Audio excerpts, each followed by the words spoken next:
Hello everyone आणि स्वागत आहे तुमचं अजून एका छोट्याशा मिनी ब्लॉगमध्ये. तर आज सुट्टी होती आणि दुपारी मी जेवण बनवायला लागले. भेंडीची भाजी बनवली मस्त कांदा आणि टोमॅटो टाकून. त्यानंतरनं पोळ्या करायला चालू केल्या. आज माझ्याकडनं कणिक थोडीशी पातळच झाली होती, त्यामुळं थोडा वेळ लागला पोळ्या करायला. आणि छान अशा सगळ्या पोळ्या एकदाच लाटून घेतल्या. मला असं लाटून आणि भाजून दोन्ही सोबत नाही जमत पटपट, म्हणून मग सगळ्या पोळ्या मी लाटून ठेवल्या आधी. तुम्ही कसं करता, एकदाच लाटून ठेवता का भाजता, हे कमेंट करून मला नक्की सांगा. आणि त्यानंतर सगळ्या पोळ्या लाटून झाल्यावर मी एकदमच सगळ्या भाजून घेतल्या छान अशा. तूप लावून भाजल्या पोळ्या, म्हणजे अशा नरम आणि मऊ मऊ राहतात खूप.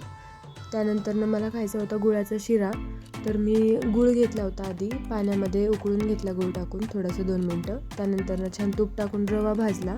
त्याच्यामध्ये ते जे पाणी होतं आपण गुळाचं केलेलं, ते पाणी याच्यामध्ये टाकलं आणि मस्त मिक्स करून घेतलं आणि थोड्या वेळ शिजू दिलं.